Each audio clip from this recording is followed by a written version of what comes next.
The latest monthly update on the job market is due. The hope is for modest numbers that will keep the Federal Reserve on track to cut interest rates. The Dow was up 68 points today to close at 46,316. The Nasdaq gained 107 to 22,591. The S&P 500 added 17 points to 6661. For the Wall Street Business Report, I'm John Scott. News and analysis at townhall.com. On Point weather on 107 The Point. Here's tonight's forecast. Overnight showers are possible with a low temperature dipping down to 68. Tomorrow, mostly cloudy, a 30% chance we get some more rain. It'll be a bit breezy still. The high is 76. The rest of the work week looking great. Mostly sunshine-filled skies Wednesday through Friday, and high temperatures hovering around 80 degrees all the way into the weekend. Our lows dipping down to the 50s from Wednesday on. I'm Cal Moss with your On Point local weather. WQXL Columbia, W264DF. Grills, outdoor kitchens, fireplaces. Summer sizzle starts with Bart. This is 107 The Point. This is The Point. Make The Point. This is Sports Talk with Phil Kornblut and Chris Bergen. Sports Talk is heard across the state on radio affiliates of the Sports Talk Media Network and is streaming live on SportsTalkSC.com, as well as Twitter, Facebook, and YouTube.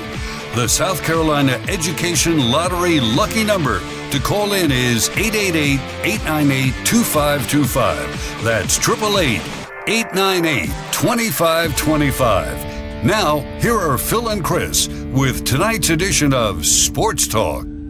All right, welcome in, everybody. Sports Talk Media Network, Manic Monday coming to you from our studios at the Point Radio in Columbia. It's Phil Kornblut here. We have Chris Bergen from the Bergie Palace over in Sardis and the plumber Josh Cohen here in the studios as well. Going to take your phone calls here right off the bat of the program, so jump on board. Reaction to the weekend. It's a Manic Monday coming off the weekend. South Carolina gets the win over Kentucky, and a lot of other good stuff in college football around the state this weekend as well. We have two undefeated teams left in South Carolina. Those would be the Presbyterian Blue Hose, now number 23 in the FCS ranking, best start in over 60 years at 5-0, and the Benedict Tigers. What a job they've done turning things around this year. They're 4-0 after defeating Clark Atlanta over the weekend. We'll go through the state's highlights as well here on the program tonight. Your phone calls, recruiting. MJ will join us one final time, put the wrap on a rowdy Ryder Cup Sunday. Yeah, it really was. It really was. I think people feel like, hey, man, I paid the money.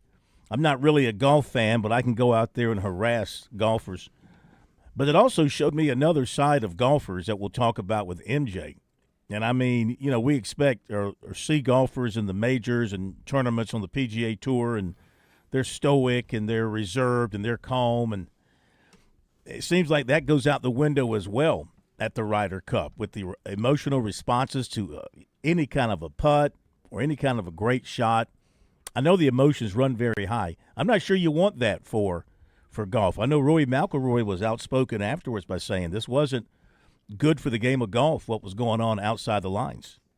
Tom Watson, too. He came out, and if you want to, I can't find or think of a more congenial type guy than Tom Watson. And Phil, you and I had this discussion tail end of last week, and I mentioned, excuse me, I like sort of the Ryder Cup setup, and I like the atmosphere and the fans getting into it and the players, getting involved in how important it is for both countries or continents to be able to win this thing. But after watching Yankee Fan over the weekend, these are your people, Corn, by the way, but after watching them over the weekend, I've totally come to your side of the coin. That was embarrassing, the boorish behavior, the expletive "you, Rory" chant that we had to listen to for 3 days over the weekend.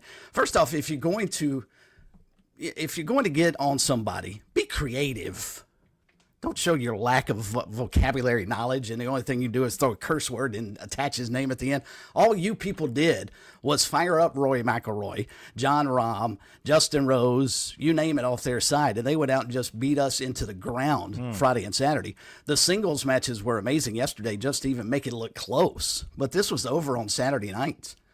It was. And just the whole the comportment of the fans has got to be something that the PGA Tour and, gosh, I don't even know who runs it on the Ryder Cup side. I would assume the Roland Ancient maybe has something to do with it. They've got to fix it, because you just can't have what we saw. You can't have people throwing beers at wives of the opposing players. I mean, it just got way out of hand. It went above and beyond cheering for your team. Yeah, way beyond. Yeah, we'll talk about it with MJ coming up. He was out there amongst those folks, and he can share with us his thoughts on what he saw. As far as South Carolina, Kentucky, well, the Gamecocks did what they should have done. They did what they were expected to do. Is this a turnaround for South Carolina? Is this the step forward that they needed to make and get a win in the SEC and beat a rival in front of a house that was packed at kickoff? It wasn't packed for the second half kickoff, but it was packed for the opening 30 minutes. A lot of people exited during halftime for some reason and did not return. But anyway, still it was a very supportive crowd. Connor Shaw showing up prior to kickoff to lead the USC cheer was just simply awesome. That set the tone for the night for South Carolina. Then that was the coolest moment of the game by far. Yeah. After Kentucky drove it down the Gamecocks' throat to open up the game, the Gamecocks turned it around and drove it down Kentucky's throat. And eventually it was the defense, of course, that turned it. There's still questions about the offense, though I will say if Lenore Sellers plays like he did against Kentucky, then I give them better chances than what I was thinking about these upcoming opponents, because, I mean, when he runs the ball with the recklessness, as far as when I say recklessness, I mean the reckless abandon of that he ran it with the other night. That was the Lenore Sellers of the Clemson game. That was the Lenore Sellers of earlier games last year that we hadn't seen in a few games as far as running the football when under duress. Now, they got to do a better job of not having him be under duress quite so much, but he showed his skills against Kentucky with his spin moves and his ability to avoid sacks when it looked like he was going to be taken down. And the arm is the arm. I mean, his arm is as good as anybody. He's putting that ball on the money. Jacobs has emerged as his favorite receiver. You'd like to see some other people maybe emerge as well to give him a comparable second and third option. But right now, Jacobs is his security blanket. And, you know, they besides him running the ball, they in the fourth quarter, they ran it 14 consecutive times, but mostly by Matthew Fuller, who is emerging as a guy to complement the other two. So it looks like they've got a threesome they can turn to in the running back room now that they trust to carry the football. And the defense was excellent in the second half. They totally snuffed out the Kentucky offense in the second half. So it was a good complimentary football game for them, Bergie. They get the win. They get on the SEC scoreboard with a W.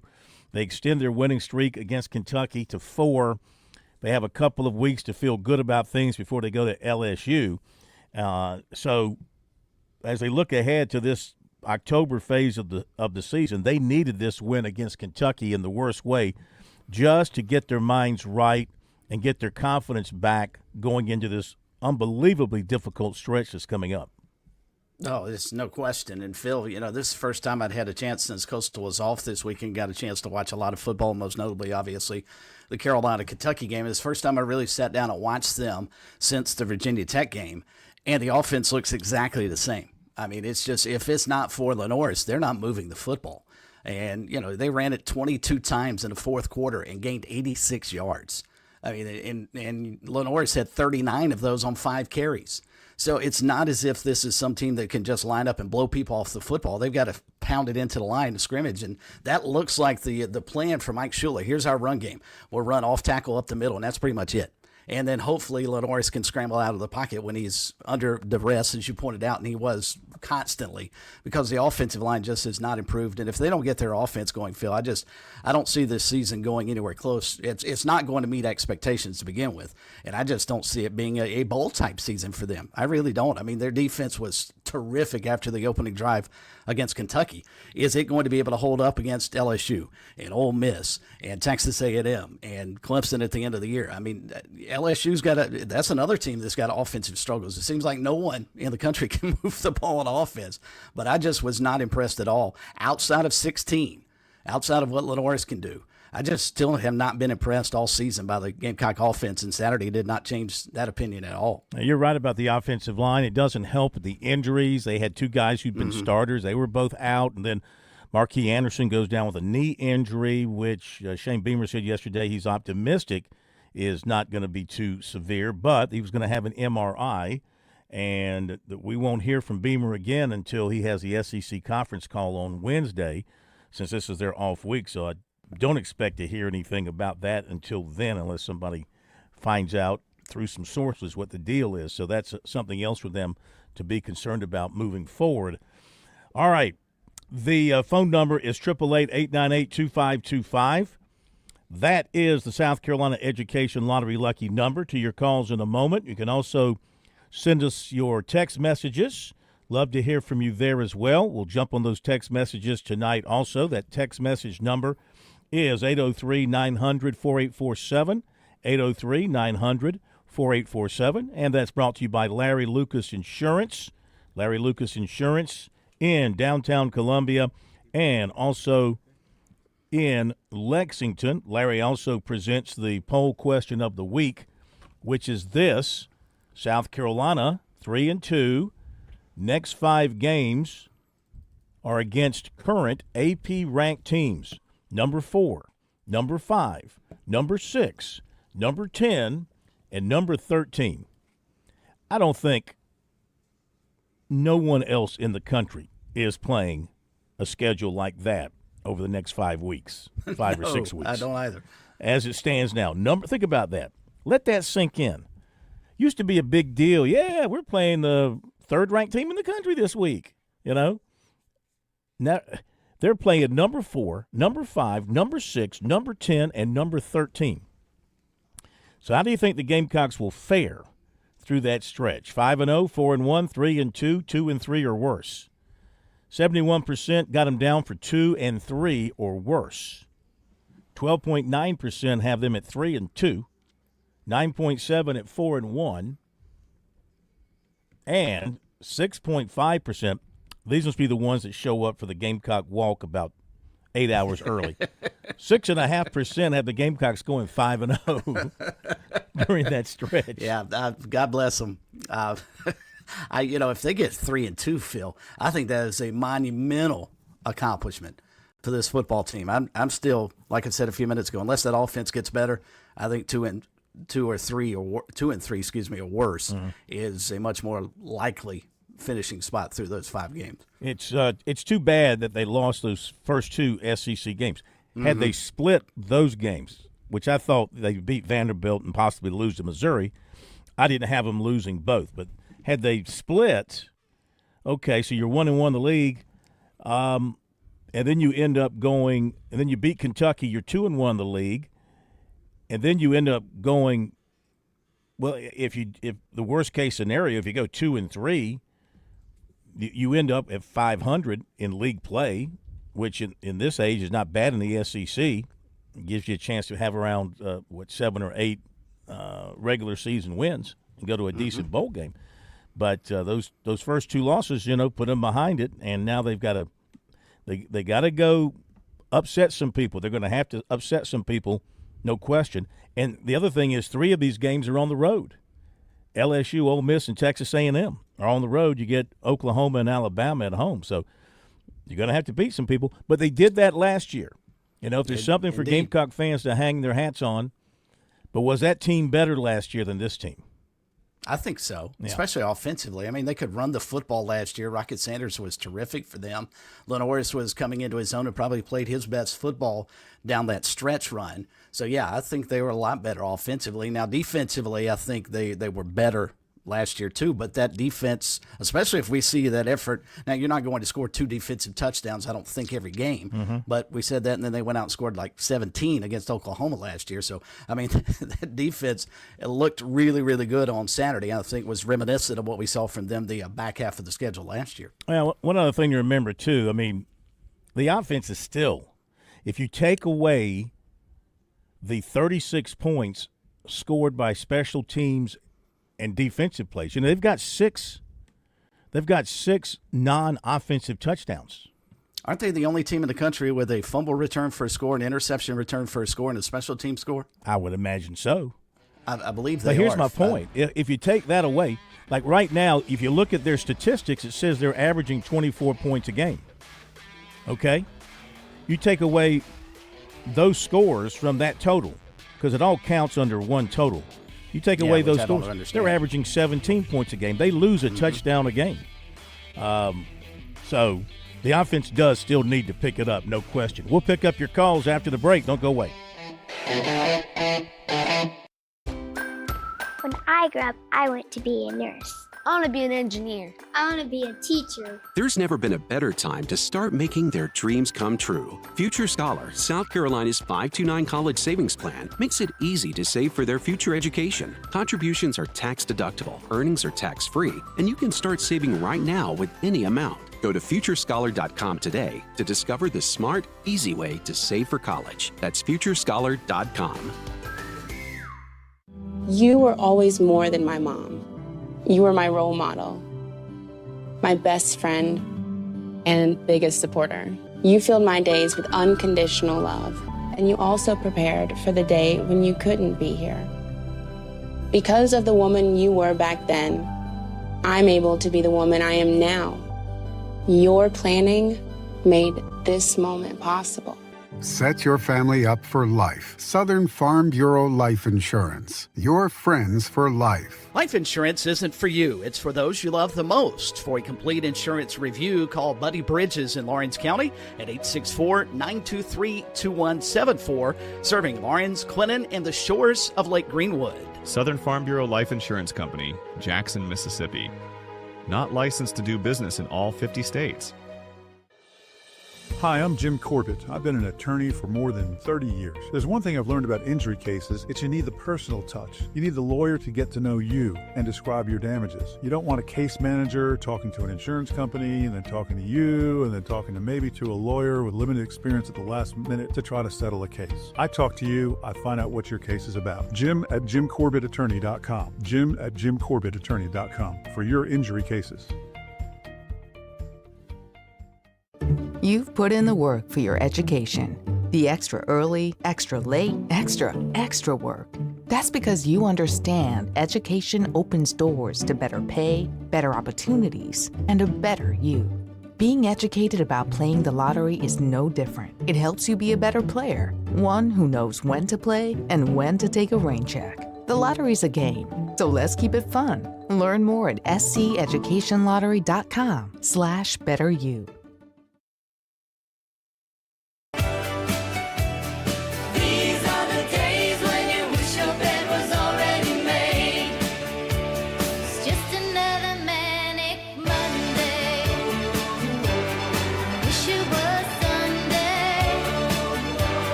All right, let's jump to those phone calls, 888-898-2525. That's the South Carolina Education Lottery lucky number.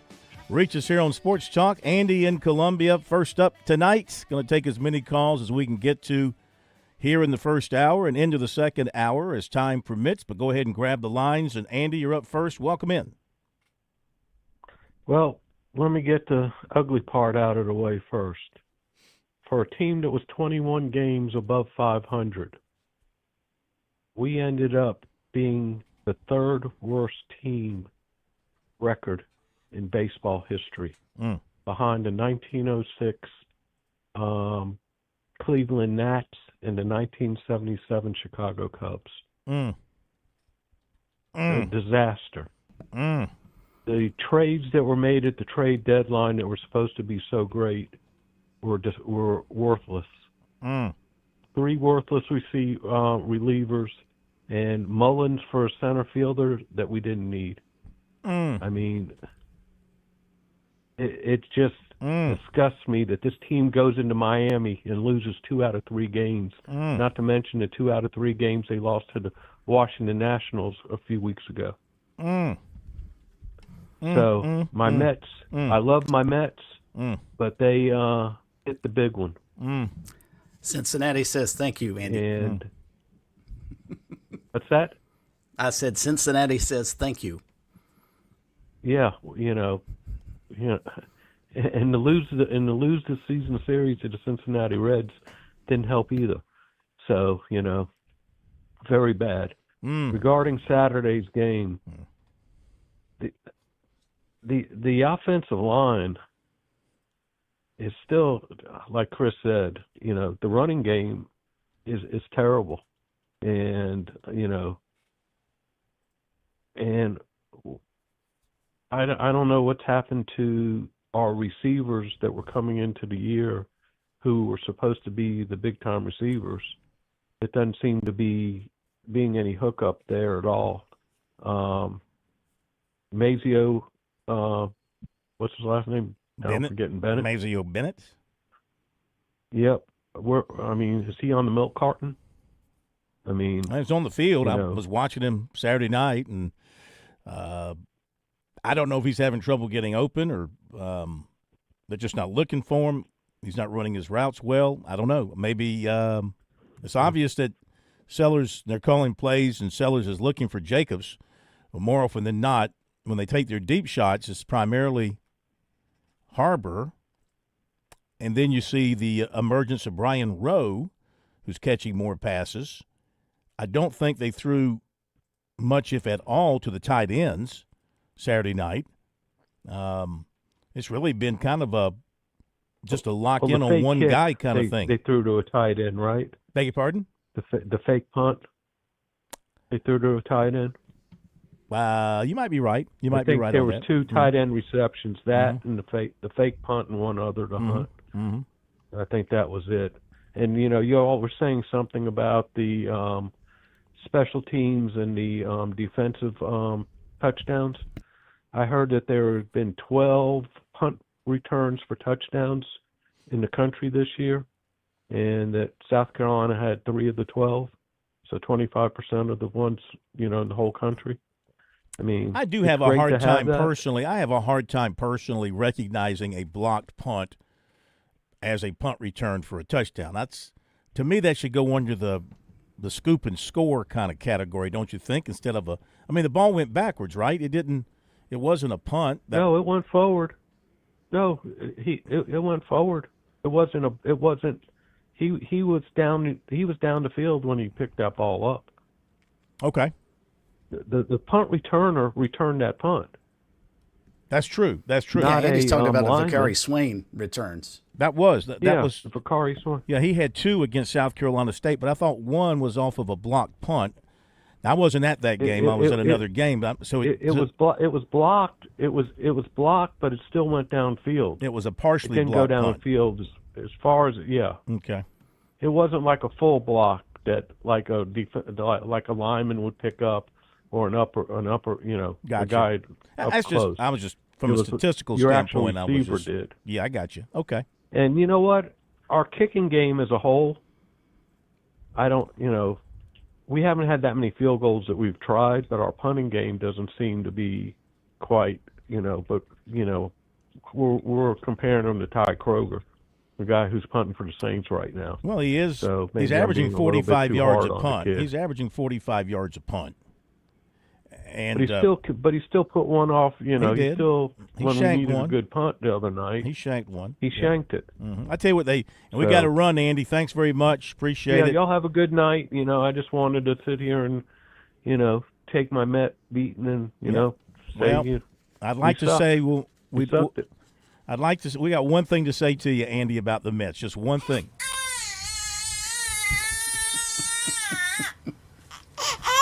Hey.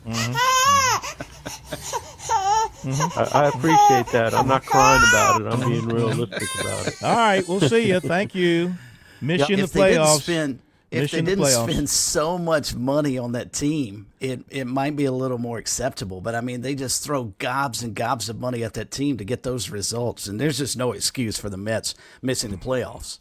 What was their payroll? About $340-something million, I think. It was the GDP of a lot of countries around the world. Second, I think their payroll second highest to the Dodgers, Yeah, looking forward to the playoffs. They begin tomorrow, Yankees and Red Sox. Hey, man, if you're going to have great playoffs, you might as well have the Yankees and the Red Sox starting it off. I hate that playing at 6 o'clock. What a terrible time to start that first game at the stadium in the Bronx. And but you know what, Red Sox fans? Payback time, baby. It is payback time. Payback is hell. Remember that. Who said that? Who was the first one to say that? It is.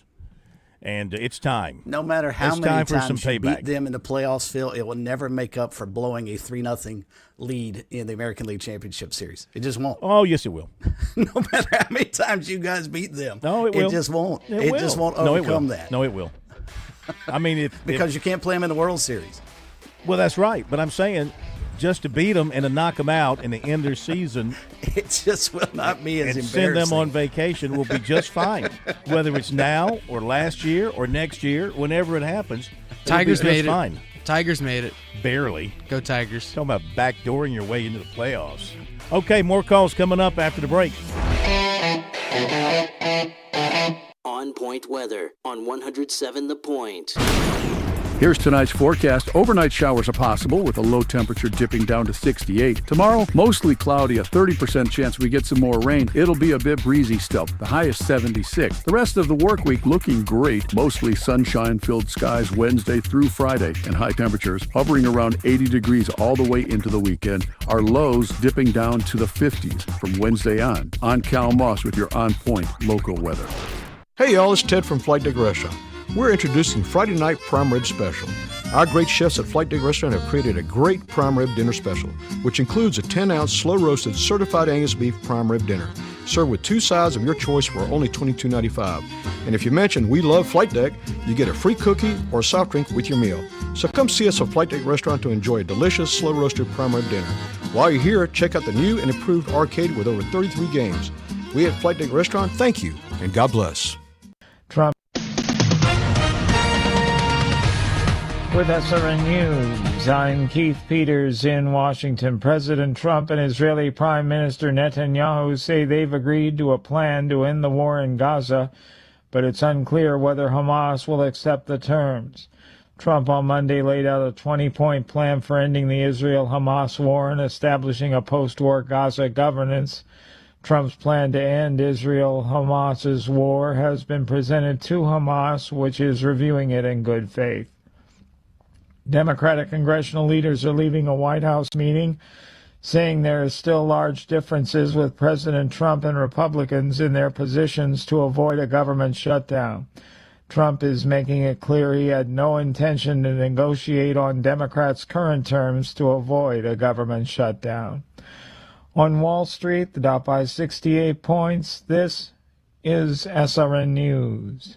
I bet you've heard us say this, you can't pick your power company. So how can you control your power bill? By partnering with Ken and his local team at Broker Solar. Ken, our power is not getting any cheaper. So every year there's typically a rate increase that happens, and the utilities claim that they want to keep up with their operating costs. Now, Broker Solar allows you to take control of that cost, own your power, create it, store it, and then use it when you need it. There's special solar financing that would take advantage of the tax credits. You can have several options on how long you'd like to pay off your solar system and how quick the return could be. No two homes are the same, so you work with homeowners, business owners to fit their needs based on how many solar panels they need and even where they want the panels to go. Most folks prefer it on the roof, but some don't. We frequently get asked about solar on the ground or even on a separate solar structure like a carport or a lean-to that comes off the house. Call Broker Solar. Call them now, 803-807-7417, or online, brokersolar.com. Escape the hustle and bustle of everyday life with Spa MD, your sanctuary of rejuvenation. Feel the tension melt away as our expert team guides you through your customized wellness journey. From soothing massages to revitalizing treatments, we promise a remarkable experience that leaves you feeling renewed and empowered. Discover the calm within every visit. Reach out at 251-9400 or online at visitspamd.com to explore your options. Your oasis of tranquility awaits. Hi, I'm Jeremy Sweet from Sweet Comfort Services HVAC. We're locally owned and operated, which really helps keep pricing reasonable. With lower overhead and more accountability, we stand by the systems we install, our repairs, and our parts. Most nationally owned companies know they have plenty of work this time of year when it's really hot. We'll treat you great no matter what time of year it is. Call Sweet Comfort Services HVAC at 803-331-8143. That's 803-331-8143. This fall, discover a place where friendly faces greet you at the door. McCoy's Hardware of Lexington. Greg Lynette and their welcoming team make every visit a breeze with expert advice and genuine hometown care. No more endless aisles or big box blues, just quality products and people who want to know your name. For every project, big or small, find what you need and a neighborly smile at 2028 Augusta Highway. Shop local. Shop happy. McCoy's Hardware of Lexington. You've got the power to take control of how your energy works for you, the power to use less energy without giving up comfort. Dominion Energy has tools, tips, and programs to help you save your way. Get started at dominionenergy.com/savings. Join us weekday mornings at 7:31 a.m. for Straight to the Point with Pastor Steve Williamson. That's Straight to the Point, weekday mornings, 7:31 a.m. here on The Point, 100.7 FM.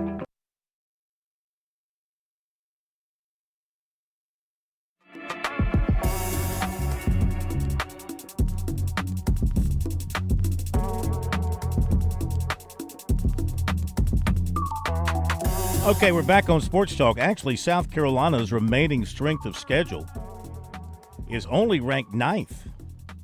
I mean, that's hard to believe, but according to the College Football Power Index under ESPN's heading, Mississippi State has the toughest remaining schedule.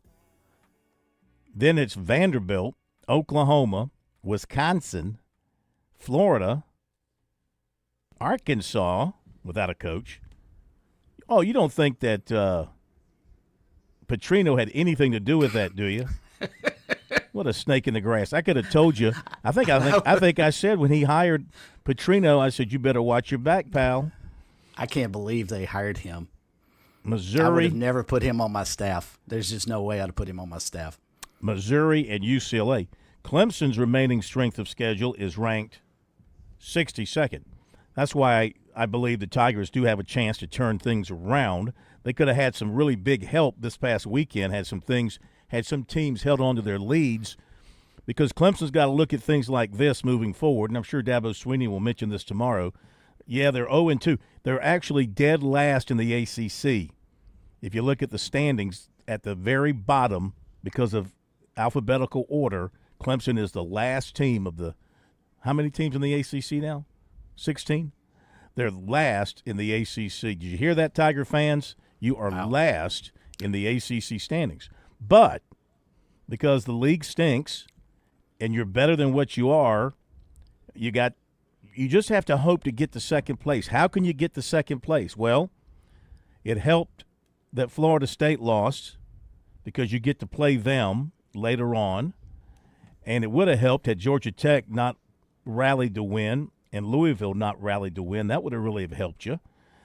Virginia, you have to hope, takes some losses. You play Duke, so you got to hope that they take a loss, another loss somewhere, and you can beat them. You know Syracuse is going to lose some more games, as well as NC State. You're going to beat North Carolina. Pittsburgh, you hope, takes another – well, they've got a loss. You hope they can take another loss in there. You're going to play SMU. Wake Forest, Virginia and Miami are your concerns, though. You know, Wake Forest is already 0-2, so you can scoot past them. I mean, this is how you have to look at it. If you're Clemson, Mm-hmm. there is hope that you can climb your way to at least second place. You got to run the table. You can't have any more hiccups, and you got to have a lot of things break your way. But it is possible. It is possible. Well, and I mentioned Virginia and Miami. Virginia's schedule is so easy. The remainder, if they get past Louisville here this week, I think it is, I'm not sure they lose a conference game because they play all the bottom feeders in the league this year, the way the schedule is set up. And Georgia Tech, you look at them, Phil, and they had no business winning that game against Wake Forest. Wake wanted to go for the win in overtime. Said, we're not kicking the extra point play on. We're going to try and win it. And Robbie Ashford, of all people, got hurt in that ball game for Wake Forest, the former Gamecock quarterback, came back in and had ultimately threw an interception to end the game. Georgia Tech may be the other team that's in there because it's going to be tough to beat those guys. They strike me as a team that's going to find ways to win the rest of the year. Probably should apologize. I don't know why this. I'm looking at the standings of the ACC. And actually, Wake Forest should be listed dead last behind Clemson because they're 0-2. Boston College is 0-2. Clemson's 0-2. And then Wake Forest is 0-2. I don't know why they've got Wake Forest up here. So I apologize. You're not alphabetically speaking, you're not in last place. But you are 0-2, tied for last place. Before we get back to phone calls. The reason they have Wake Forest where they are is they've got a better overall record than Clemson does. Yeah, but that's not how you list the league standings. You list the league standings by your conference record. Right, but when you have three teams that are tied at the bottom, you list it based on their overall record. Yeah, but I'm saying here they've got Wake Forest listed ahead of Stanford, who's 1-1, and ahead of Virginia Tech, who's 1-0, but they're 0-2. I don't know why. What are you looking at? I'm looking at the ACC website. I'm not looking at the ACC website. I'm just looking at something online here that had the ACC standings, Gotcha. and they don't have it done well. So that's my mistake. I picked a bad site. I picked a bad site to look Just at. Go to the source, Phil. First class of journalism is picking the right sources, Phil. I know that. Hey, listen, Mr. 83. That's a statistics class. When you can get above 83 on a test, you can talk. Do you want to take that quiz or that test? Take it in my sleep. All right, let's do it. So before we get back to calls, I just want to give the shout out to the Shrine Bowl team of South Carolina, which was, if you weren't paying attention, and you probably weren't, it was released Sunday afternoon by the Shrine Bowl people. So here are the young men from South Carolina selected to represent the state in the Shrine Bowl this year. Quarterbacks Tristan Lewis of Greenwood and Jackin Davis of Stratford. Running backs Jamaje Kareem of Liberty, Mike Doe of North Augusta, Amari Verner of Seneca. Wide receivers Jude Hall of Christ Church, Zamarius Robertson Dillon, Amir Acker Crescent, Jamel House Newberry, Cameron Vance Northwestern, Terrence Johnson Jr. Oceanside Collegiate. Tight ends Walker Kelly of Hannah, Cameron Taylor of Woodruff. Offensive linemen Zion Giles of Carvers Bay, Trey Aiken of Clennon, Scotland Dover Gaffney, Malcolm Gaston North Augusta, Lamarian Thompson of Oceanside Collegiate, Josiah Mason of South Florence, Anthony Baxter of South Point, Desmond Green of Timberland. Athletes Caden Ramsey of Cross, Messiah Jackson of South Florence, punter kicker Will Love of Spartanburg, defensive lineman Justice Hopkins of Burns, Christian Waring of Dorman, Julian Walker Dutch Fork, Ahmad Scott of Greenwood, Bristol Baginson of Burns, Jamie Williamson of West Florence. Linebackers Raleigh Salters Dutch Fork, Cameron McFadden Northwestern, Jordan Abinger of Orangeburg Wilkinson, Daniel Capehart of Dillon, Jalen McGraw of Bamberg Earhart, Jihad Sneed of Berkeley, Terry Radford of Chester. The defensive backs, Jeremiah Favorite, Boiling Springs, Deshaun Scriven of Crestwood, Sequel Patterson of Indianland, Jordan Best of Ridgeview, Tylen Drakeford of Camden, Kentavian Anderson of Dorman, and Jazavian Currents of South Point. So congrats to all the Shrine Bowl selections, and have a great rest of your season, and good luck in December. Yeah, I would hope that the guys they picked plan on playing in the game. I hope we do not have the defections like we had last year. I hope they have some sort of agreement with the coaches and these guys that, you know what, if we're going to pick you, you're going to play in the game. no opting out. Okay, back to your phone calls. Phone number 888-898-2525. South Carolina Education Lottery lucky number to reach us here on Sports Talk. Let's go to Hank in Columbia. Next up on Sports Talk tonight. Welcome in, Hank. How are you? I'm doing fine, Corn. I'm gonna kind of change it up a little bit since Carolina did come off of a win, but it seems like we've kind of taken their win and chopped it up into things that may not have gone well. So I'll talk a little bit about I think the things that have gone well. Mm-hmm. And and the thing is now I'll start off. I guess I'm starting just like you all. Yeah, the offensive line. Well, let's say the offensive line and the blocking has to be better, because I think people have fallen into this low-hanging fruit of always saying offensive line, and some of those early run plays when they would come off tackle and stretch it to perimeter, you'd see a tight end just miss somebody who just come get right around them. You see one block that needs to be made, and a guy run right around the tight end to make the tackle. Mm-hmm. So I think sometimes everybody calls the offensive line out, but when they do run the stretch, the tight ends have got to get a handle on guys that are much giving away a lot of weight to them. Because in the first quarter or so, there were a couple of times where you'd see a hole opened up, which means the line did the job, and the runner would get through for one or two, and then here comes a tight end or a perimeter person that misses a block, and his guy makes a tackle. So, but the line does need to get better. But I think I kind of remember last year there was a game or so that Rocket had a good game in the first 4 games, but then he had this little thing early in the year, looked like he was tiptoeing. And remember, the running game got stronger throughout the season.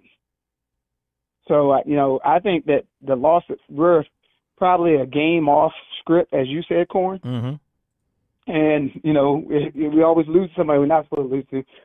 If we can get that game that you win, that you're not supposed to win, then they have a chance, because, if you coming out of the Ole Miss, if I could replay your show coming out of the Ole Miss game last year. Yes. It wasn't very positive, wasn't it? It was not very positive. No, remember somebody said coming off the ODU and the lost LSU and then the Ole Miss debacle, that the team probably might not win another game. Yeah. Well, when you looked at that schedule, and then they go to Alabama, nearly win that game, and then, of course, they just killed Oklahoma. A great defense got them going, and that just kind of turned on the light with these guys. And they came home, and who'd they beat? They beat Missouri. They beat Texas A&M at home. Eventually beat Clemson up there. So things just the light came on for that crowd. But that crowd had an older offensive line. Several of those guys had been together for a few years, but they still weren't playing. Remember, we were leading the country in sacks. Well, I know they weren't great. But at least they were opening up some running lanes for the running backs. I mean, Sanders did find some room to run in some of those games down the stretch. They had the running game going better than they've had it going for the most part so far this season. Yeah, and one of the things I like, but now I did like the way the Fuller kid ran, even though he wasn't getting a lot of yards. I like the fact that it didn't seem like he was coming down on the first hit, and so not only that, he wasn't dancing; he was sticking his head down, wasn't dancing. And he was just sticking it up in there. And you're right, he did not go down on the first hit, and he moved people with him. He took tacklers with him. Yeah. So maybe that's why what you're saying, that 9-minute drive. Yeah. Yeah, maybe that's why he's going to get more snaps moving forward. Yeah, so I like that. And then the other thing I'll say is, not saying that they're going to have a successful season down the stretch, but I think they have a chance to play and win any of these games, because as I looked at the teams that we do play and they're in conference, it's like no one's really. We don't, without the absence of Tennessee, we don't really have the team that's lighting it up offensively. I mean, you remember Kentucky and Ole Miss went down for like the last couple of minutes in their game, and Ole Miss ended up winning by a touchdown. Mm-hmm. But you look at when you look at the Alabama and Georgia game, and you look at the Auburn Oklahoma game, if we can get, like you said, Lenore's running as he was doing, and that opens up the run lanes for the running backs, I think we are throwing the ball very well. And I think the thing is going on with the receivers, Corn, y'all were mentioning that. Uh-huh. Remember the other night, he threw 5 times to Jacobs, and Jacobs caught off out. He didn't have a drop. The other receivers that he threw to at times, when he hit them, he threw like 5 or 6 other receivers only one time. And most of them caught the ball. I just think it's the thing that, like as y'all noticed this year with Jacobs. Jacobs was kind of like the unknown, unforgotten guy. So Lenoris was making catches, not Lenoris, Harbor was making catches the first couple of games. And you can tell that teams have started to bracket him, and they pay attention to him. You can see it in warm-ups down there by the field where the coaches they're pointing him out and writing them down on their little script. Mm-hmm. And Bennett made a lot of plays last year. So I think as Jacobs continues to catch, and you have to start saying, okay, he's the guy he could potentially go to, I think later in the season you're going to see him start coming back to Harbor and those guys, because now you can't zero in on one guy. And that's always been Carolina's problem. They had one guy to catch the ball, you zero in on him, and you basically just close down the whole passing game because you have a series of drops. So I was kind of just wanted to throw that out there. I don't want to be too long, but just that I think that our offense hasn't been great, but I haven't seen too many other than Tennessee lighting it up. All right, thank you very much. Always good hearing from you. They do miss the tight end weapon, Bergie, as well. Josh Simon was a guy that they threw to a lot. I'm just looking here at as Hank mentioned, the running game. Like against Texas A&M, the Gamecocks rushed for 286 yards. Remember, Sanders had 144. Sellers had 106. Sellers also threw for 244, but he targeted Simon 6 times from the tight end spot. He threw to Sanders 6 times in that game. Bennett had 4 targets in that game. You look at the Missouri game, that was the game where they didn't run it well, 109 yards, but they threw it all over the place for 353 and 5 touchdowns. Simon was targeted 9 times. They don't have a tight end right now. For whatever reason, they're not targeting the tight end like they did in the past. Maybe it's because of the quality of the tight end compared to what they had in the past. When you look at even Saturday night, they didn't throw it anywhere close to the amount of times we thought they might, Phil, especially against a Kentucky team that had not proven they could stop the pass. I think Lenoris was, 11 of 16, somewhere in that neighborhood? Mm-hmm. And 5 of those completions. 11 of 14. There you go. So 5 of those completions go to Jacobs. And then so there's not a whole lot of other opportunities for everybody else because they're just not throwing the ball all that much. Well, look, Hunt was targeted 1 time. Harbor 1 time. Brown was targeted the 1 time on the fake. Bennett was targeted 1 time. Rowe had 3 passes thrown his way. So, but again, they didn't throw it as much. Right. Maybe they wanted to, but there were some times there where Sellers had to run for his life, and he did take off and make something happen with his legs. So, and then they weren't going to throw it in the fourth quarter. So, I mean, the game script they didn't set need it to. up where they ran the ball so well in the fourth quarter. So that wasn't necessary. Time of possession in the fourth quarter was all their way. Number of plays in the fourth quarter, all their way. I mean, really, once those defensive plays were made back-to-back within like 45 seconds, it was pretty much all South Carolina the rest away at that point. Oh, yeah. Okay, we'll hit the break, come back with more of your phone calls here. Manic Monday edition of Sports Talk.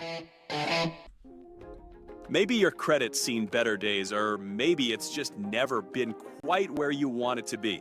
At Founders Federal Credit Union, we get it. Life happens. Things don't always go according to plan. But that doesn't mean your goals are out of reach. Whether it's a car to get to work or a little extra breathing room in your budget, we offer personal and auto loans to help you move forward.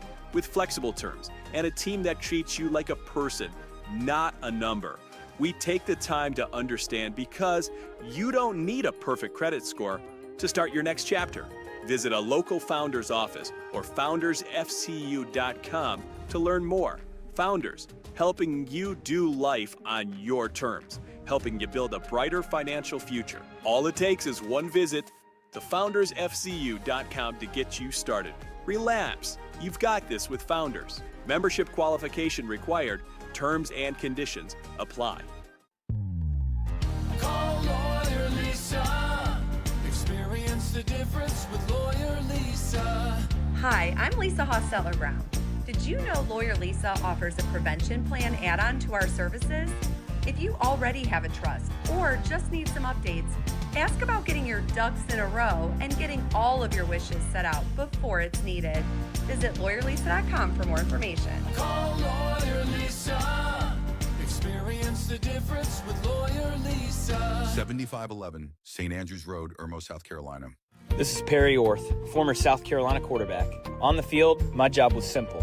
Read the defense, protect the ball, and give my team the best chance to win. Off the field, at Moultrie Insurance, our job is no different. Help protect your business from the risks that you don't see coming, so you can focus on moving the ball forward. Just like a good quarterback, we anticipate challenges, call the right plays, and keep you protected. Trust Moultrie Insurance to cover your blind side and keep your business in the game.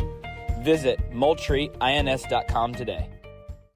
Straight Up Sports is simply all sports, all the time. Straight Up Sports is a collection of retired and award-winning sports writers and sports broadcasters from around South Carolina. Like Bob Gillespie from the State Newspaper, Scott Kiefer from the Greenville News, and Mark Sturgis from ESPN Upstate. Straight Up Sports is about the stories, just like the days gone by with no editors nor managers involved. Check us out on Facebook or Twitter or online at straightupsports.net.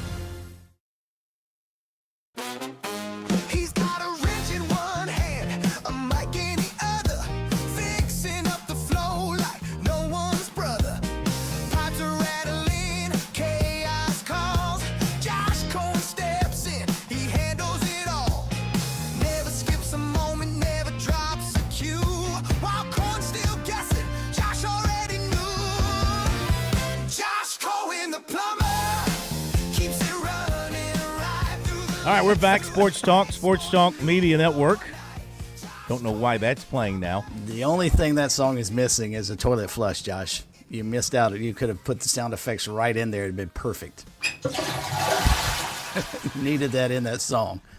They're having quite the finish at the Brian Bros Collegiate over at Salina. They're closing in the last couple of holes. LSU has gone back on top at 35 under. Oh, my gosh. Charlotte had taken the lead. Charlotte's now 32 under.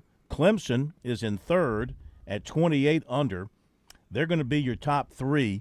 South Carolina is in fourth, trying to hold on to fourth at 19 under, and Duke is 18 under. That's going to be your top five. And, again, they're playing holes 17, 18. Charlotte is in, so they can't do anything else. They shot 10 under today, 32 under. It looks like LSU, unless they, I don't know how the scoring really works as far as how you figure it all out, but 35 under, and they're playing the last two holes. They are likely going to win this thing, LSU.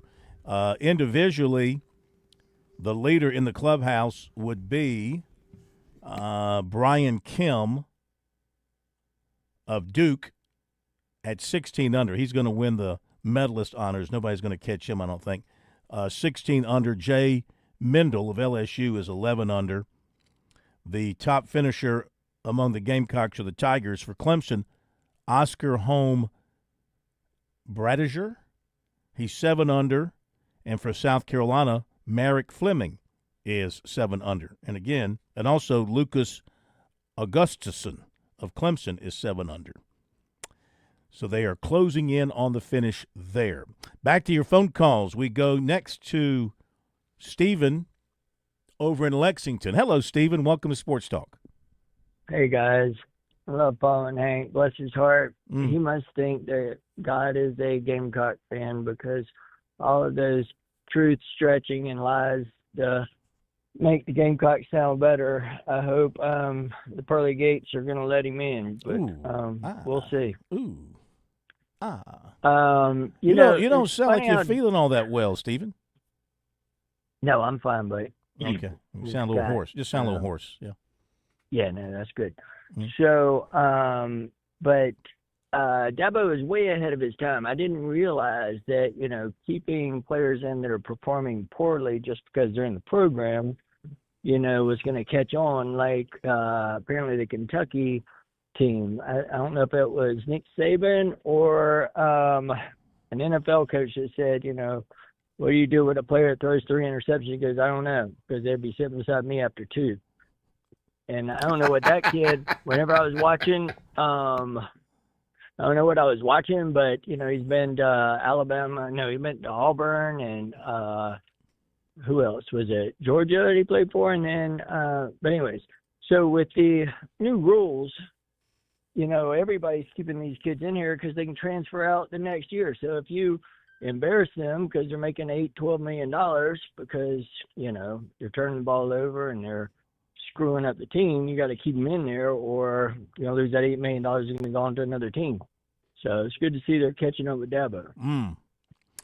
It changes everything, doesn't it? When you got money involved, it just changes your entire way of thinking. Now, I wish it'd be like the NFL where they, have cuts and be like, all right, well, we're how about this? Too, and you're gone. How about this? I saw over the weekend where at Virginia Tech, one of their top players, of course, he's opted out since the firing of the coach. So there's an open window. He has 30 days, of course. And now this guy is still going to school at Virginia Tech, still on scholarship. I'm assuming still getting paid, still getting his money. He's going to take a visit to another school while the season is still going on. I just find that flabbergasting that is you're able to do that, and his agent set it up to boot.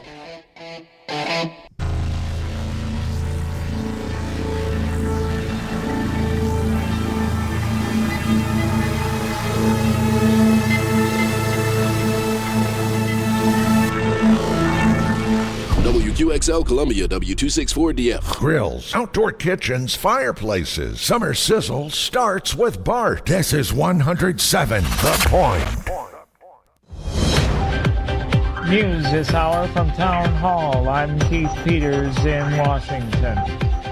President Trump and Israeli Prime Minister Netanyahu say they've agreed to a plan to end the war in Gaza.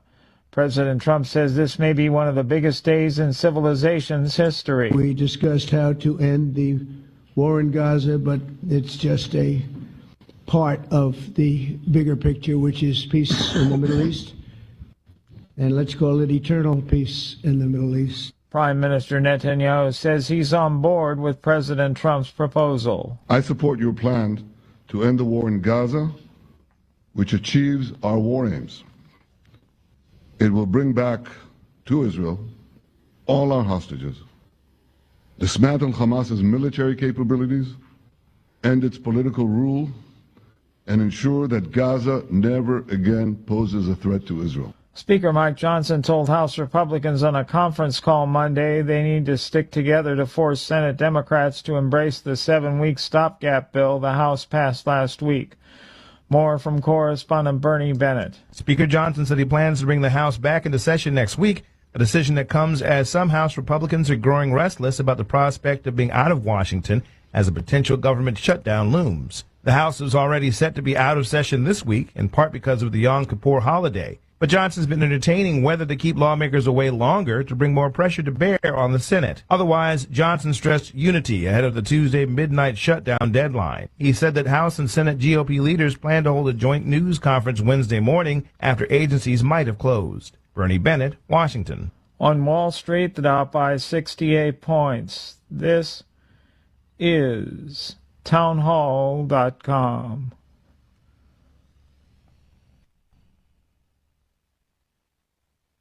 The Federal Reserve just cut interest rates, and that could be big news for the price of physical gold and silver. That's why Advantage Gold invites you to call 800-741-GOLD. Call now and you'll get your free gold and silver information kit, and you could qualify for up to $10,000 in free gold and silver with your IRA or 401k rollover. Advantage Gold has been ranked the #1 gold company in America for the last 10 years, and with the U.S. dollar facing serious devaluation, now is the time to act. we've partnered with former IMF chief economist Kenneth Rogoff. And when you call 800-741-GOLD, you'll also receive his best-selling book, Our Dollar, Your Problem, absolutely free. Gold and silver are real, tangible assets that have protected wealth for centuries. Advantage Gold helps you move your IRA or 401k into physical precious metals, tax-free and penalty-free. Consult your financial advisor before investing. Call 800-741-4653 now. That's 800-741-GOLD. Tech stocks climb and oil prices sink. Stocks edged a bit higher on Wall Street as several heavyweight tech companies recovered some of the ground they lost last week. The S&P 500 rose 0.3% Monday. The Dow Jones Industrial Average edged up 68 points. It's about 0.1%. The Nasdaq Composite rose 0.5%. Among big tech companies, Amazon rose 1.1%. Microsoft added about 0.6%. Both posted losses last week. Oil companies sank along with the price of crude. ExxonMobil slipped 2.6%. Chevron gave back 2.5%. Treasury yields fell in the bond market. Seth Sutel, New York. In what could become the largest ever buyout funded by private equity, video game maker Electronic Arts has agreed to be acquired in a deal valued at $55 billion. News and analysis at townhall.com. From Washington, I'm Keith Peters. Florida police. On point weather on 107 The Point. Here's tonight's forecast. Overnight showers are possible with a low temperature dipping down to 68. Tomorrow, mostly cloudy, a 30% chance we get some more rain. It'll be a bit breezy still. The high is 76. The rest of the work week looking great. Mostly sunshine-filled skies Wednesday through Friday and high temperatures hovering around 80 degrees all the way into the weekend. Our lows dipping down to the 50s from Wednesday on. On Cal Moss with your on-point local weather. WQXL Columbia, W264DF. Grills, outdoor kitchens, fireplaces. Summer sizzle starts with Bart. This is 107 The Point. This is The Point. Make the Welcome back to Sports Talk on the Sports Talk Media Network. You can reach the guys with the South Carolina Education Lottery lucky number, 888-898-2525. That's 888-898-2525. Now back to Phil and Chris with the second hour of Sports Talk on the Sports Talk Media Network. All right, welcome back, everybody. Sports Talk Media Network. Good to have you with us on this manic Monday, coming off a very busy weekend. No, I did not kiss my sister last night. Don't have a sister. That really stunk. Oh, those blocked extra points returned for that's two games. Two games we've lost directly related to having a kicked blocked. So not real happy about that. But yeah, neither was I. I had your Packers defense in fantasy, a solid minus 3 points. Well done. Ooh. I figured for sure with Micah Parsons' return to Dallas, they'd be all fired up, and they were for about 15 minutes. They did a good job containing him, though. He didn't get his hands on the quarterback very much, maybe one time there towards the end. And, of course, the Packers jumped off to a big lead, but couldn't maintain it. So at least we're not the Panthers. That's everybody can say that. Everybody can breathe a sigh of relief about your NFL team by saying, well, at least we're not the Panthers. That's awful. What a really – are they a really bad team? Wait a minute. Are they just a really bad team? Wait a minute. Wait a minute. At least they're not the Dolphins. They're not the Jets. There are some teams that are in worse position than the Panthers. Head to head. Panthers have actually won a game. Head to head. They're not the Saints. Head to head, would you take the Panthers over either one of those teams, head to head? If and when they play them? Yeah, I would. Okay. I think both those teams are terrible. Well, we'll see tonight because they're playing each other. The Panthers are terrible. They're just not as terrible. They're playing each other tonight. So. Yeah, exactly. They may end up in a tie, too. All right, let's put the wraps on the Ryder Cup, which was it was memorable for a lot of reasons. I mean, it was great. It was great television. Watching it all day on Sunday. I mean, I couldn't take my eyes off of it. Of course, I didn't have to watch the NFL because the Packers weren't kicking until 8:20. So I had all day to keep an eye on that. And I watched the whole thing. Yeah, there was a glimmer of hope. There was a glimmer of hope for the Americans there until late afternoon. Who was it that missed that putt? I think it was Henley.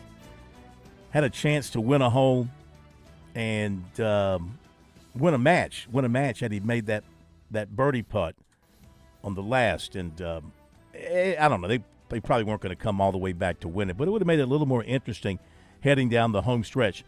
Let's welcome in MJ Ward once again from up in the Northeast. I don't know if he's made it back to his well, it's not too far, I guess, from Long Island to New Jersey, unless you're walking. MJ, welcome in. How are you? Guys, it's an absolute pleasure. And Chris, to tell you this, I'll take the Panthers any day over the Jets. I'll tell you, anybody that watches that game tonight, I would think that there are reruns of I Love Lucy that will probably get better ratings. It's just, I'm not a Jet fan, so I don't have skin in the game, but how long are we going to live off the Joe Namath show? I mean, that's been going on for 50-some years. So, I mean, the Panthers, hey, at least they've been to the bowl before, the Jets have and haven't been. So enough said on that. Guys, it was a pleasure to be at Bethpage. What a way for it to end. I mean, it looked like it was going to be an absolute debacle. I mean, with a 7-point lead going into the singles matches, I'll be the first one to tell you, I didn't think that we would see anything close to what we saw yesterday. But that's the magic of the Ryder Cup when it happens to be what it happens to be. When you get certain things aligned, and when you get 12 single matches, which is really the real pizzazz of the Ryder Cup when that happens, because you're just trying to keep up with everything that's going on. And, credit Cameron Young for a tremendous performance. He's a rookie. He was really the most outstanding American player, and he had to take on Justin Rose, who really played superb golf down the stretch. When they came to the final hole, Cam Young had that putt for birdie to win the match. He makes it. He beats Rose 1-up. And then in the very next match, you have a really good battle between Justin Thomas and probably the player I think that's probably played the best golf probably over the last, maybe 6 to 8 weeks, not counting what Scotty has done since early May. But he took out Fleetwood.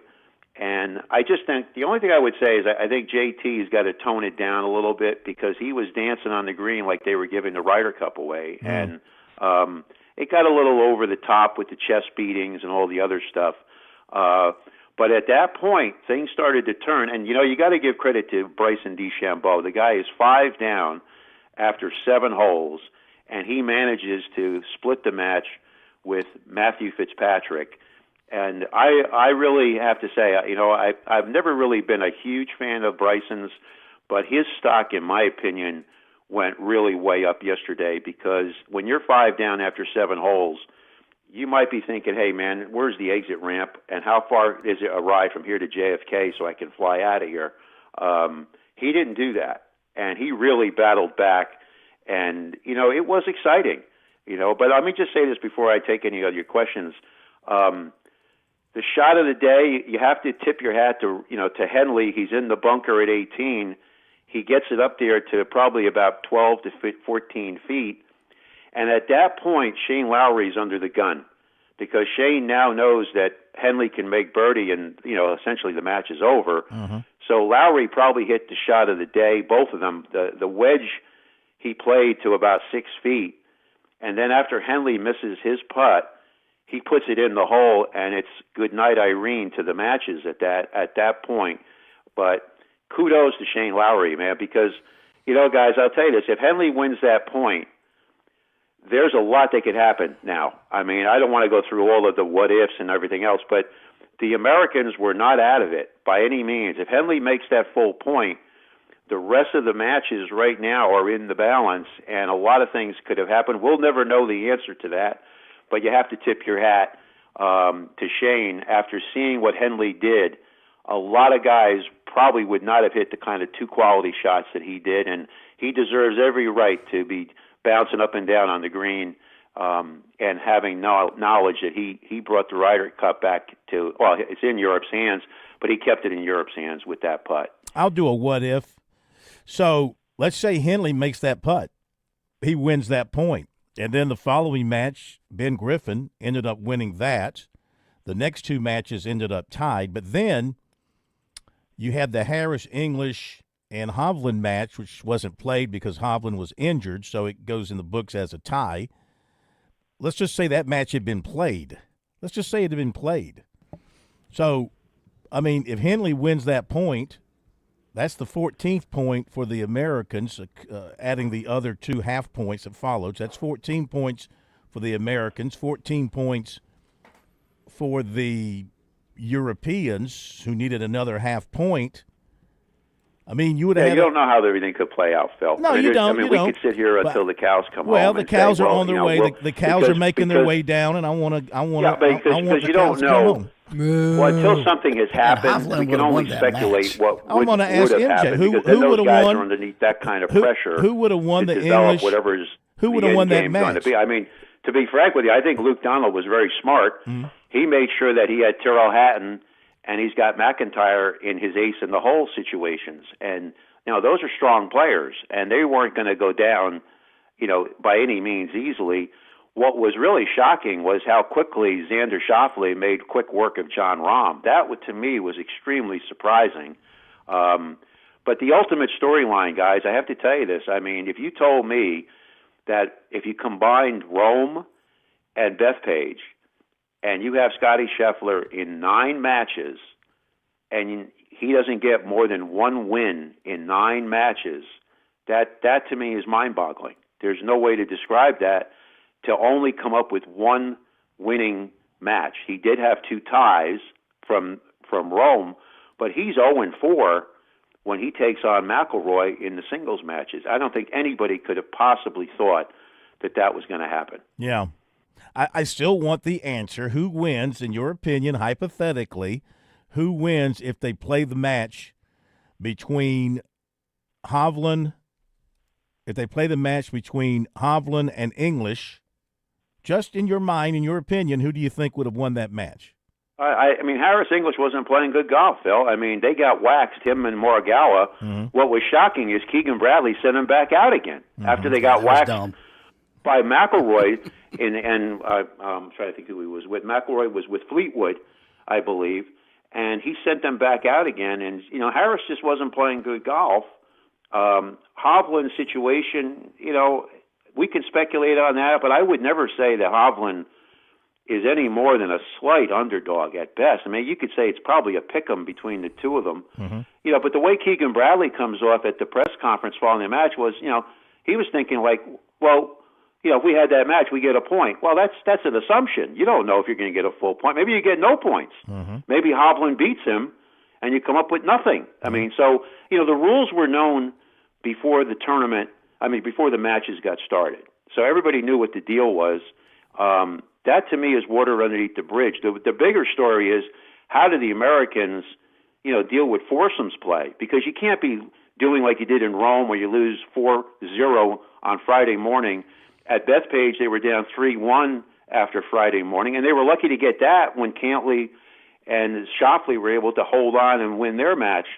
I mean, the Europeans played, really superb golf. Not all of it was related to the Americans not playing well. It's just that the Europeans, played that much better. And you got to tip your hat to Luke Donald. I mean, he did a fantastic job.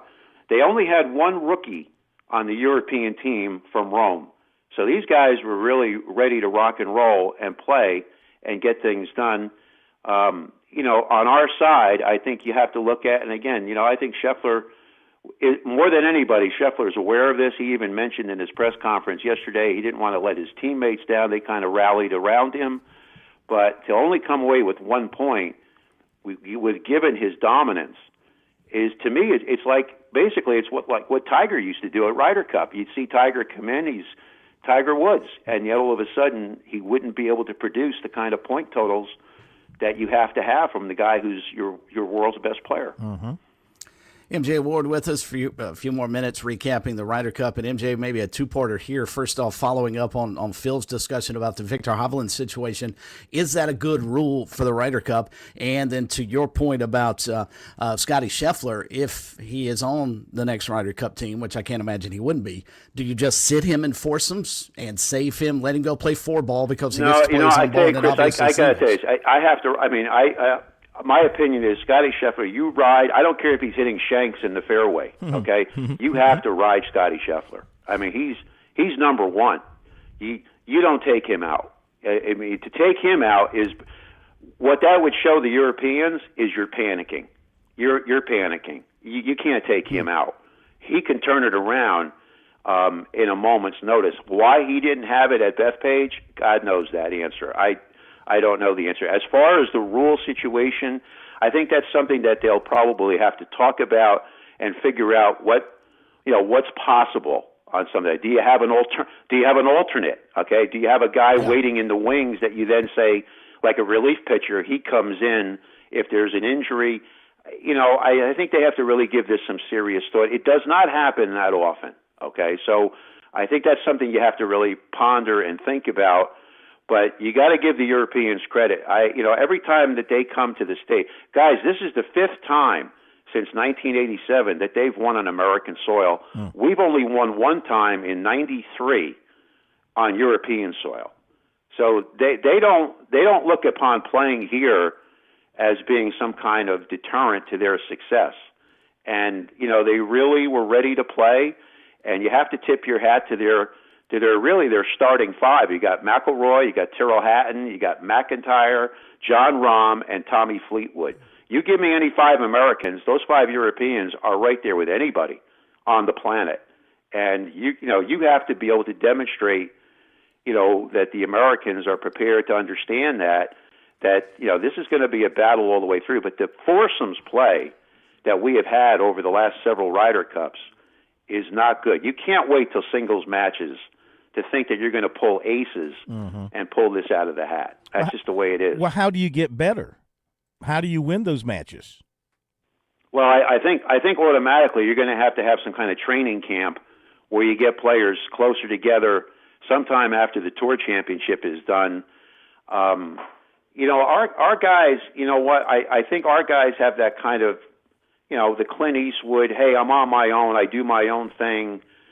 The European camaraderie is not just a press creation. It's an actuality. These guys, they get along. They know each other real well. They don't have egos at the table.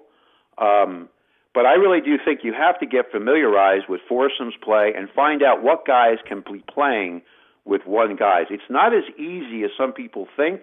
You have to match up the player to the golf course because you want to make sure in foursomes that you have a certain guy driving the ball on all the odd number holes, and then the other guy is going to be doing it on the even number of holes. And then you have to look at the golf course and say, well, what holes match up better, to the golf course that you're playing. The one thing I want to mention, as a big fan of Bethpage Black, I was really shocked at how they made the golf course really become almost like pitch and putt. The first hole was just really silly, where guys are driving over the corner and they had 40 yards left into the green. The 15th hole, the 17th hole, and the first hole, they did not play them at championship tee length because they had to put grandstands in. And it's, to me, that was kind of, it took away from the teeth of what Bethpage is. I don't think the rough was really high enough in the drive zones to put more of a premium on hitting the ball in play. It played totally different than what you would see at a major championship level. I mean, Keegan Bradley referenced the slow greens. I'm sorry, not the slow greens, but the way the greens were soft. They were soft for the Europeans as well, but the Europeans putted better. When it came down to making key shots at key times, that's what it's about in match play, and you have to tip your hat to them on what they did when they had to have certain players make certain shots.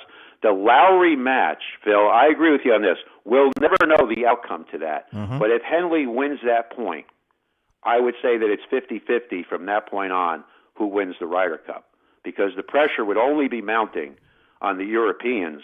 and the Americans would start to feel that there's blood in the water and we can overcome this. But we'll never know the answer to that. MJ, it's an honor of ours to have you with us. You do such a fabulous job. Your stuff at Golf Today is terrific. You watch this stuff 365 days a year. Can't wait to have you back with us come major golf season next year. Hope you have a great holiday season coming up and enjoy watching your Gamecocks on television during the rest of the football season. Thanks, well, I'm pulling for them, Phil. I can tell you right now, I won't have popcorn watching the Jet game tonight. I can tell you that. That I can tell you for sure. Thank you, my friend. Talk to you soon. Hey, guys, have a great day. Always a pleasure. And all the best to Gamecock Nation. Thank you. The pleasure's ours. I mean, MJ is golf. He's Golf Channel quality. No, there's no doubt. I disagree with him. I think you can sit Scotty Scheffler because he's proven he is not a good team player. Ooh. Let him go play his own ball. Ooh. Sit him in the foursomes. Ooh. I mean, you're going to take Aaron Judge out of the lineup just because he's in an 0 for 20 slump? No, sir. This is Major Billy Downer with the Department of Natural Resources, and I've got a message for all of our hunters out there. When you go afield, always make sure to positively identify your target. Know the identifying features of the game you're hunting, and know what's beyond your target in case you miss. If you want more information on hunter education, visit dnr.sc.gov or join us on Wednesday nights for SC Wild. You can listen to SC Wild on the Sports Talk Media Network or at dnr.sc.gov/podcasts. Football season is upon us, and that means Columbia is welcoming fans from around the corner and across the country. No matter where you're from, Gamecocks love coming together for game day energy that can only be found in South Carolina's capital city. Book hotel rooms, find pre- and post-game activities, and plan your tailgate spread with local favorites from pimento cheese to barbecue at experiencecolumbiasc.com. We'll see you soon, and go Gamecocks! There's a lot of things we take for granted in our lives. Your home's AC will run cool. Your drive-through coffee will be hot. And the car will start when it's time to take your kids to school. It's when things don't go as planned that you start thinking about who to call and where to turn. The good thing is, you can prepare for life's most difficult days by calling the Larry Lucas Agency today. Larry is a State Farm agent that has been taking care of people across South Carolina for more than 2 decades. You probably have insurance, but switching is easy, and bundling can save you hundreds or more. Most importantly, the Larry Lucas Agency can help you choose the protection you want at the price you want. All backed by South Carolina's #1 home and auto insurance company.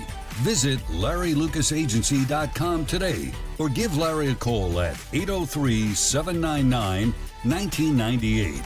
Like a good neighbor, Larry Lucas State Farm is there. One lottery ticket makes a big difference for our state students. And when I say big, I mean bigger than jackpot big. Since 2002, South Carolina students have benefited from more than $6 billion in lottery-funded scholarships and grants, including the Life, Hope, and Palmetto Fellow Scholarships. With every lottery play, you're supporting our students, and that adds up in a big way. That's why education is our middle name. Learn more at sceducationlottery.com/betteryou.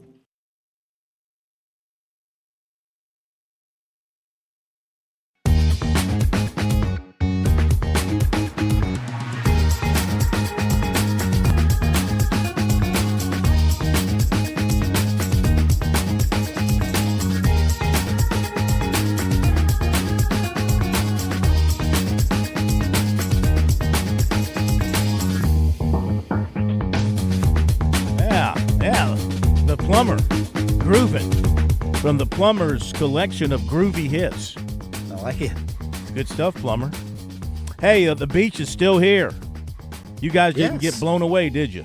Not even close. It's a bit closer now. Moving away. No, it didn't. The beach didn't move any closer to Columbia. Well, when I look on the maps, it was 3 hours and 5 minutes. Now it's 3 hours and 2 minutes. I wonder if that's just because of traffic. Listen, Mr. 83, and I'm not talking about your golf score. Traffic. Not until you score 100 on a test. I did. A real test. Okay.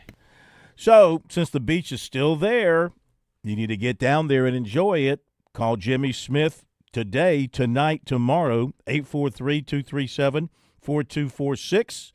Make your plans for your perfect beach getaway online at Paulie'sVacationRentals.com. Remember, the beach is the place. Jimmy Smith is the man. They'll find you a great location to stay for your whatever, week or weekend or a month. Or if you're interested in buying some property, they can get you in the right place there as well. That phone number again is 843-237-4246. James Smith Real Estate, Paulie'sVacationRentals.com. I wanted to hit a couple of text messages here. So first of all, Eddie from Conway.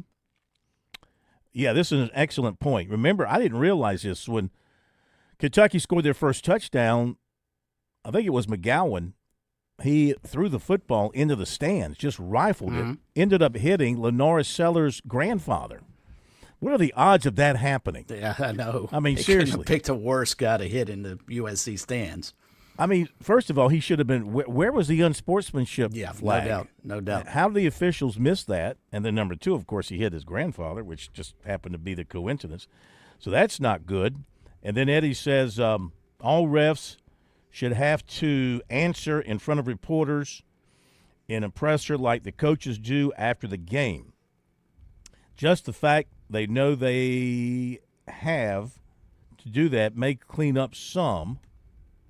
Not sure, just my opinion. Yeah, that's a good point, Eddie. That's long been an argument from people to make the officials accountable to the media about some of the calls that they make. I feel like they should do it. You won't have to do it every time. If there aren't any questionable calls in the game, they don't need to come in there. But at least the head referee needs to come in and answer questions from the media. From the 864, as I've always said, everyone needs to take SEC football week by week going forward. You just might have to eat crow, Chris. I don't know what you said, to have to eat crow. I don't either. Yeah. I picked Carolina to win and thought they'd play well. From the 803, Carolina may be a team that rides its defense, special teams, and the offense to generate their overall point total. When Auburn won the SEC with Cam, sometimes they just rode Cam. But, yeah, points are points no matter how you get them. True. Be right back. On Point Weather on 107 The Point.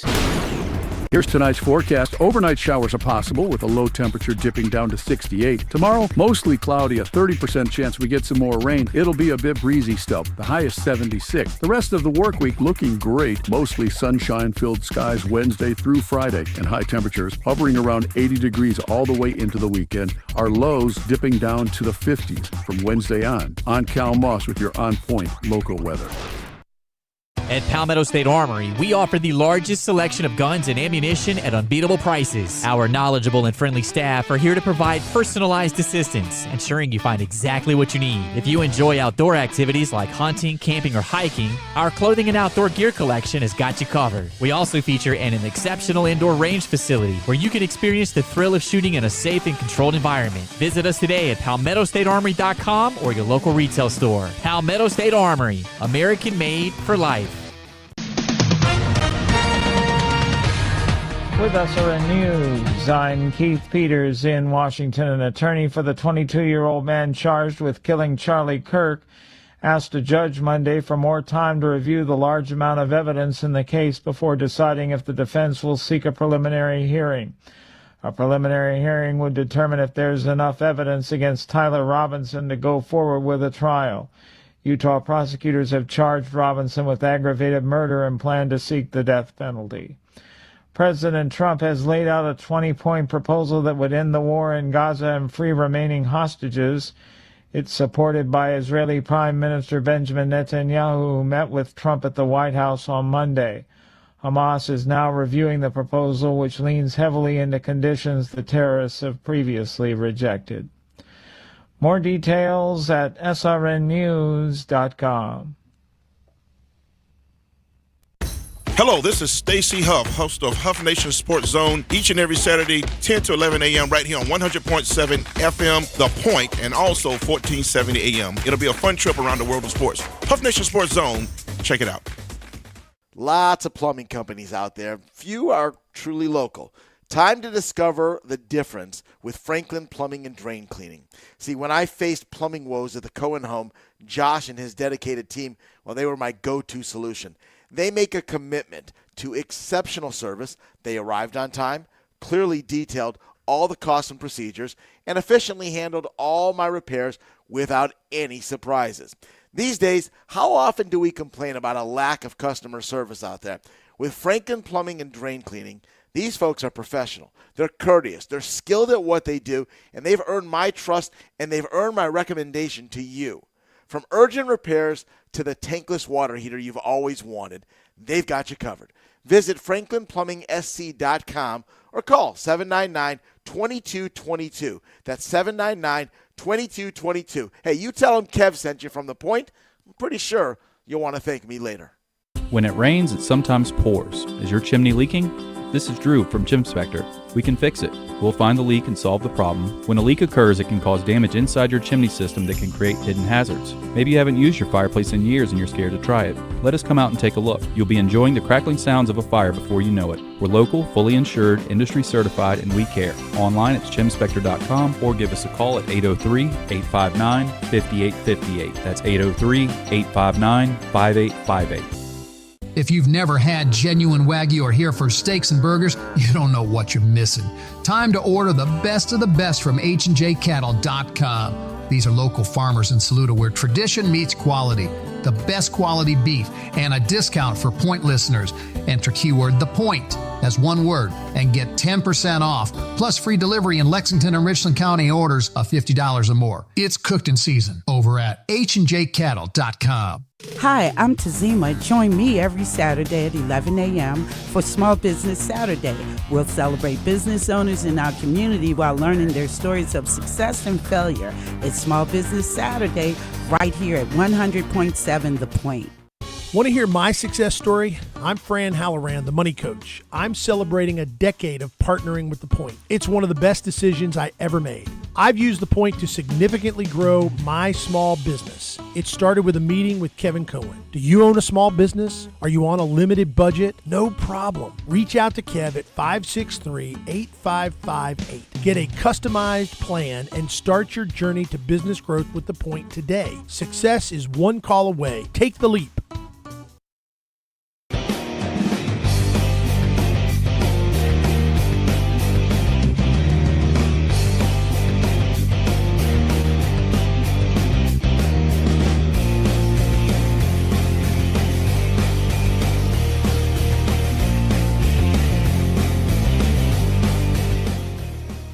We are back on Sports Talk, Sports Talk Media Network. Normally, Zach Willis with us. Not connecting with Zach just yet. Working on it. Plummer's working on it. Using some of that plumber's putty. Use some of that plumber's putty to seal off everything. It's Plumber. the tape. It's really not the putty to that's gum good. up the works. Use the tape around the threads. The tape is good. The tape is good. But plumber's putty is just something that that's a myth. You have to have. It's a myth. It's not the good stuff. All right, let me do a couple things here, and hopefully Zach will be with us here shortly. If not, more phone calls, 888-898-2525, South Carolina Education Lottery lucky number. One thing I like to do on Monday nights, Bergie, and you do as well, is give the highlights from the games involving the other teams in our state, FCS and Division II, from this past Saturday. For those who, you used to see this in the newspaper. It was right there in front of you. Now there really is no central newspaper that does it. So we put it together on our website, and then we can talk about it on the show. So in alphabetical order, Allen lost to Albany State 57-14. First loss in the SIAC for the Yellow Jackets. Jameer Dismukes was good once again, 23 of 31 for 286 and 2 touchdowns. Allen is 2-2, 2-1. Emory and Henry beat Anderson 42-13. Trojans led early 10-0 and then got run out of the park. Tyler Wesley, 170 yards. Anderson's 3-2 and 1-2 in the South Atlantic Conference. Benedict, 59. Clark Atlanta, 24. Tigers improved to 4-0, 3-0 in the league. They had listen to this, Bergie. They had 3 offensive touchdowns of over 40 yards. They scored 3 defensive touchdowns and a touchdown on special teams. Good grief. Jackson That's a Williams. heck of a day. Jackson Williams, a 100-yard kickoff return. He also had a 42-yard catch for a touchdown. Charleston Southern surprised SC State. 31-24, broke their 14-game losing streak. Good for them. Kamarion Baldwin, he ran in from 10 yards out for the winning score with 1:03 to play. He had 122 yards and 2 touchdowns. Bucks are 1-4. Bulldogs are 2-3. State had 449 yards, including 255 on the ground. Citadel, 28. UT Chattanooga, 10. Second SoCon road win for the Bulldogs. They're 2-1 in the league, 2-3 overall. Quentin Hayes, 103 yards, 2 touchdowns. Citadel rushed for 336. They do that, they're going to win a lot of games. That sounds like Citadel football right there. Mm-hmm. Oh, my goodness. I did this wrong. Yeah, I was going to say, there's no way, God will love them, but there's no way Erskine beat Delta State 52-0. Why didn't you go in there and fix it behind me? I didn't even realize I'd made that mistake. I didn't notice it until just now. Yeah. It was actually Delta State 52 and Erskine nothing. Sorry about I'm that. Flying Fleets 0-4. They only had 207 yards. They gave up 558. So yeah, Sunday Delta State's afternoon, really good. I must have been watching I was watching the Ryder Cup. Something must have happened when I was typing that in. Furman beat Samford 31-13. Their SoCon opener, and 3-1 overall. Defense had 7 sacks and created 3 turnovers. Trey Hedden was 28 of 41 for 272 and 2 touchdowns. Kerry King caught 8 passes. Evan James had 7 catches. Newberry, they won the Bishop's Trophy. They beat Lenore Rhine 20-17. Burke Nettles, a walk-off 27-yard field goal for the Wolves. And the Wolves are 3-1, 2-1 in the sack. Reed Sharpia, 17 of 30, 199 yards, 2 touchdowns. West Alabama in a shootout beat North Greenville 52-44. West Alabama's ranked 13th. They had 28 points in the second quarter. North Greenville rallied 27 points in the fourth quarter. Dylan Ramirez was 31 of 46 for 405 yards and 4 touchdowns with an interception. North Greenville is 1-3. And Presbyterian 41, Morehead State nothing. The Blue Hose opened Pioneer League play with their first conference game shutout since their Division II days. They're 5-0. They own the nation's longest winning streak at 9, off to their best start in 66 years. Colin Hurst, 11 of 17, 137 yards and 2 touchdowns. Zach Switzer, 158 yards rushing and 2 touchdowns. That's a look around the state at the FCS and Division II programs here tonight on Sports Talk.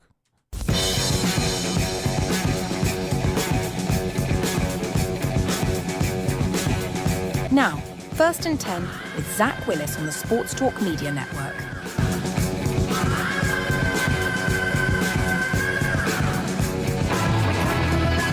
All right, thank you, Mrs. Willis.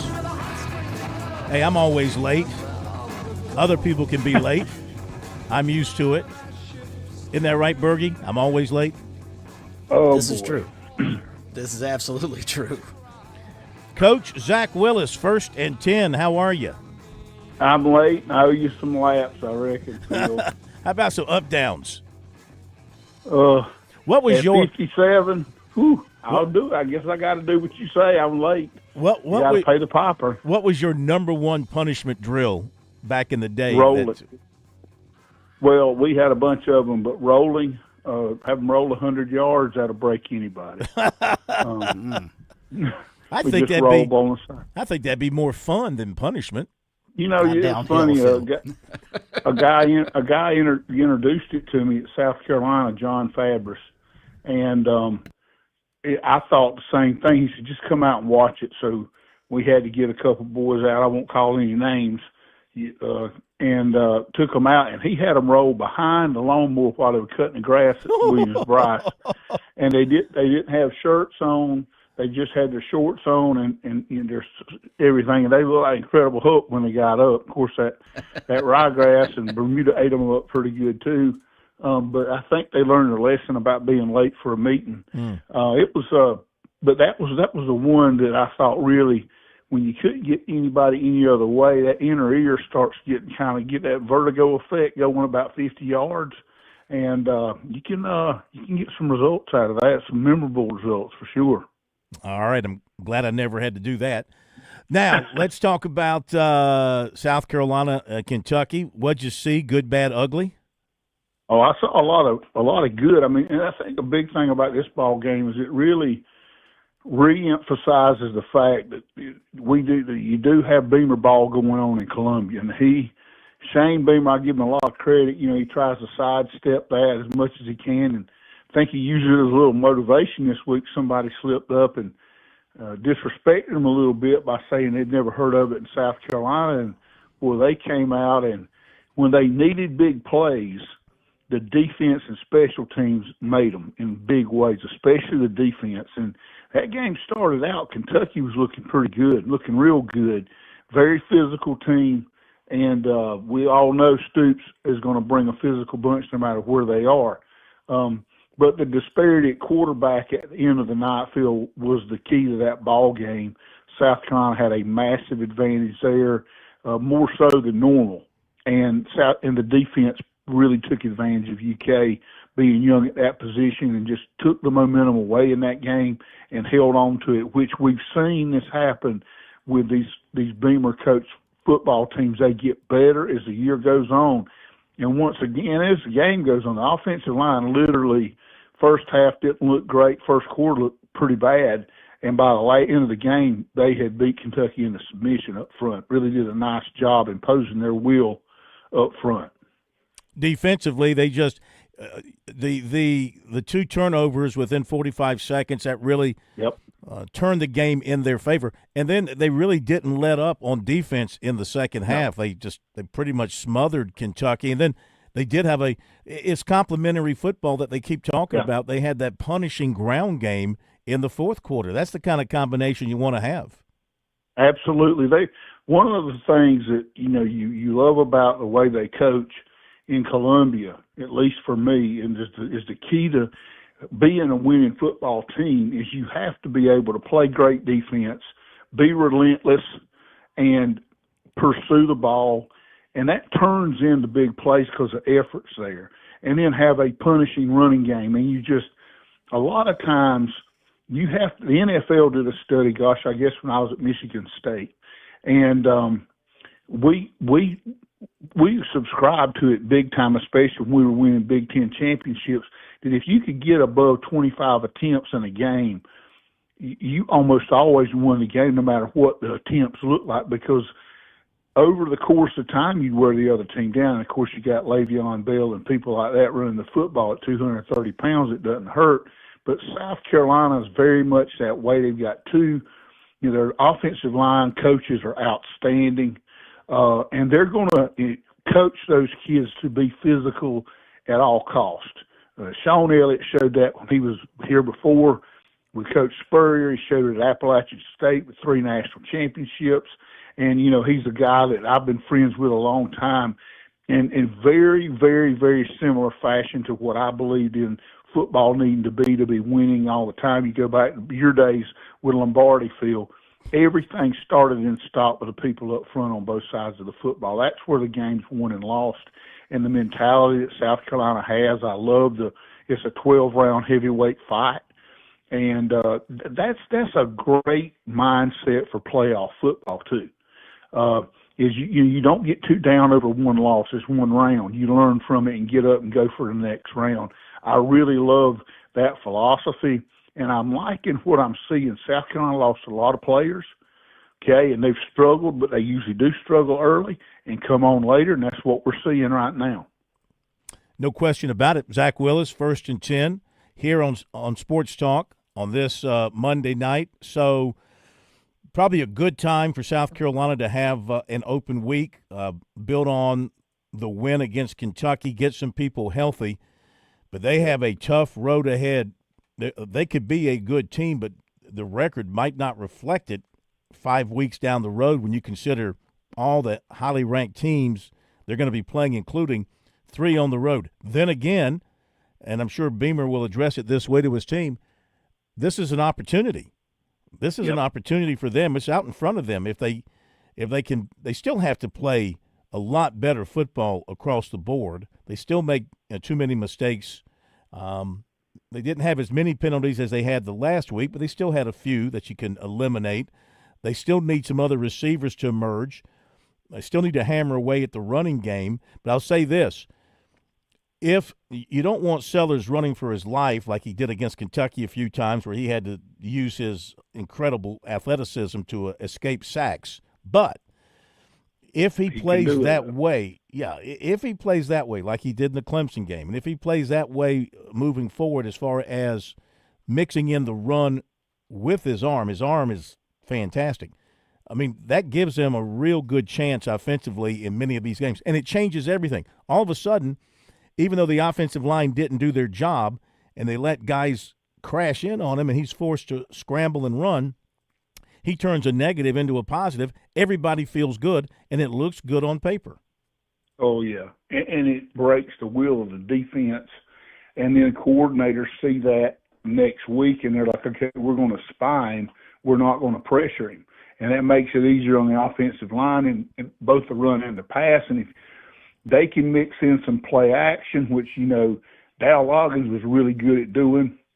I really haven't been discouraged by what I've seen Mike Shula doing calling plays. They've been solid, nothing super fancy yet, but you wouldn't expect them to be with a young team. And being down 2 starters on the offensive line, and actually really at center having a revolving door, it's been so rough there. But, they found a way to get 3 wins under their belt. And, they had one showing where it was a really rough showing for them when Sellers went down. They can't afford that again. But other than that, this is a team that can be incredibly competitive. We know how opportunistic they've been since Shane's been there. They have been one of the most opportunistic football teams. And what I mean by that is if you make a mistake, if you fumble the ball, if you botch a punt protection or coverage, they're going to make you pay. And they're going to make you pay dearly. They're going to play hard. They're going to compete on both sides of the football, and they're going to play and have fun and have, they seem to be a very close-knit group.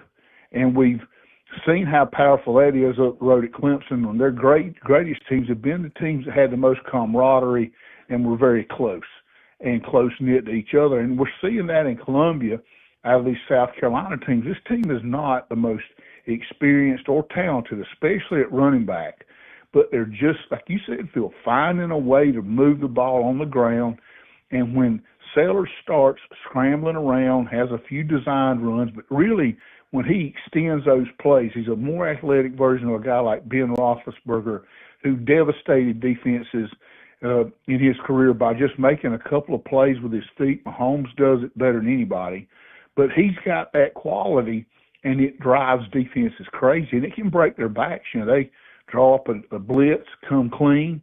He runs over one kid, makes another one miss, runs for 30 yards or throws a touchdown pass, and you're sitting there going, we did everything perfect, and he still killed us. And he definitely did that to Clemson. He won the Clemson game with his feet and his ability to make decisions on the run.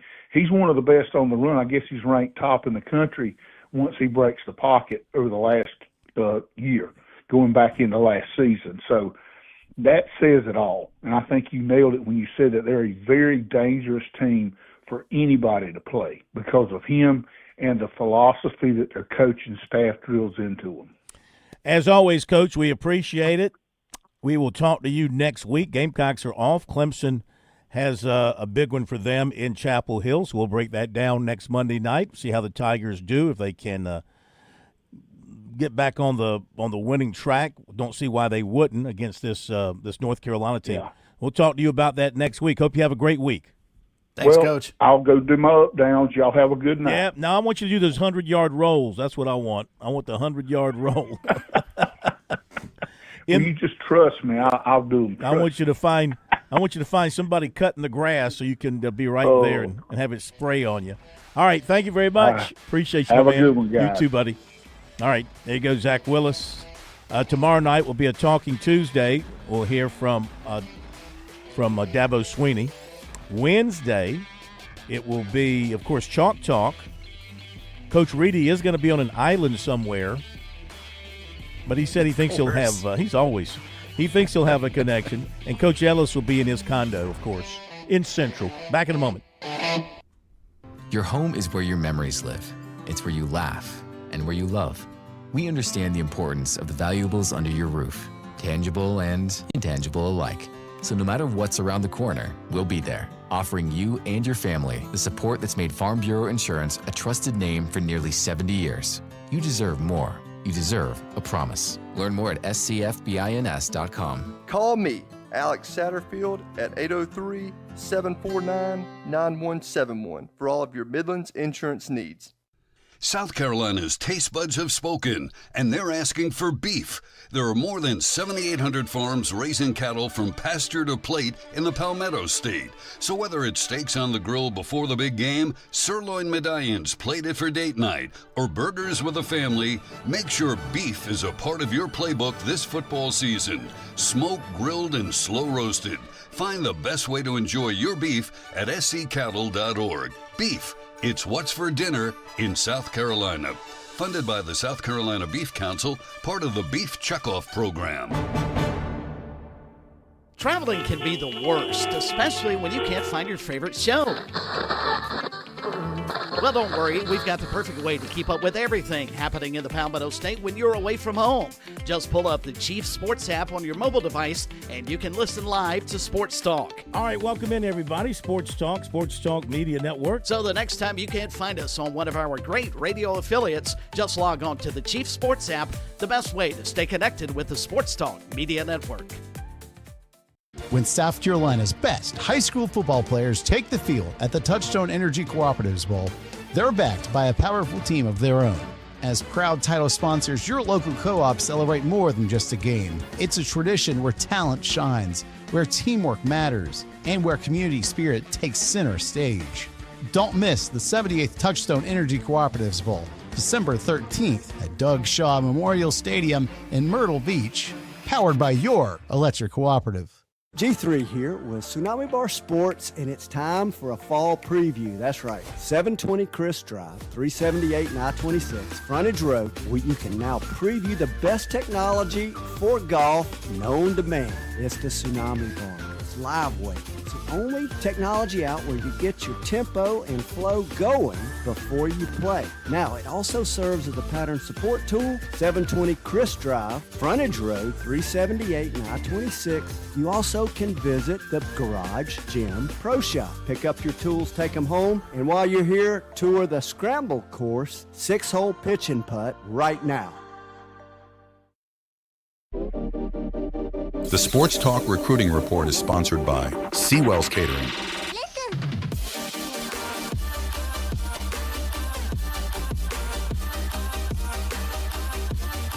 Well, I was just sitting here reciting the recipe for the very secretive but very famous Groucho's Deli 45 sauce that Josh has acknowledged that I know all the ingredients.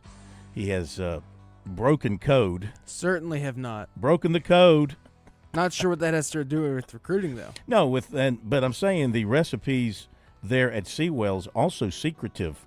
The formulas that they use to put together their delicious gravy and all the sauces that go on the meats. I can't even imagine what goes into a gravy at Seawell's. It's incredible. It's delicious. So enjoy the daily luncheon buffet beginning tomorrow at Seawell's, Tuesday through Friday from 11 till 2. And see if you can crack the secret sauce there at Seawell's. And for the very best in the catering business in and around the state of South Carolina, that too would be Seawell's at 803-771-7385 or online at SeawellsCateringSC.com. All right, recruiting-wise, South Carolina had a bunch of prospects in for their game against Kentucky. One in particular, we've gone over the list previously, so we'll slide past that, but one had a pretty big night, and that's Franklin Whitley, the defensive end from Greenville High, who left with an offer from the Gamecocks. It was his first visit to South Carolina for a game.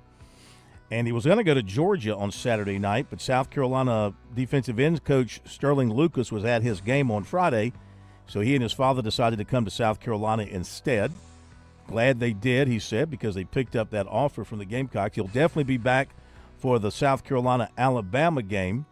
He got a chance to visit with Shane Beamer in his office, to go into the locker room after the game, so all that impressed him. He's going to Alabama this weekend for Vandy.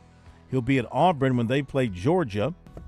He has Georgia, Auburn, Virginia Tech, Georgia Tech offers as well. Not yet formed a favorites list. He was at Clemson for the Syracuse game.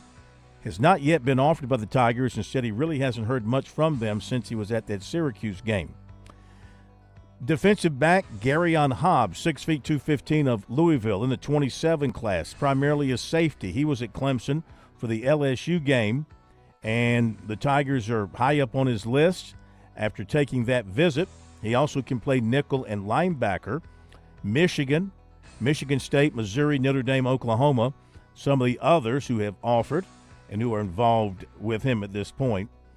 And Clemson, like I said, impressed him with the atmosphere. He was impressed by Tom Allen's defense, the way he watched them play against LSU. Tigers played pretty good defense on that night. So he says Clemson stands out to him at this point, and he could see himself going to Clemson, he said. He's also been to Kentucky for the Ole Miss game.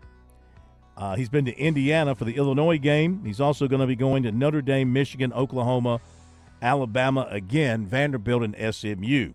27 defensive end Jaden Worth of Dutch Fork, offered by NC State on a visit over the weekend. 28 linebacker Skylar Austin of Raleigh was also offered by South Carolina. He was in over the weekend. He's 6'2", 215. Women's basketball 5'9", Samto Okafor of Spain visited South Carolina over the weekend, along with 6'4", Kelsey Andrews of IMG Academy. Final words, Bergie. I was going to ask a lengthy question about recruiting. When the players stop getting calls and interest, do the schools just not call them? We can get into this tomorrow. Pretty much. See you tomorrow.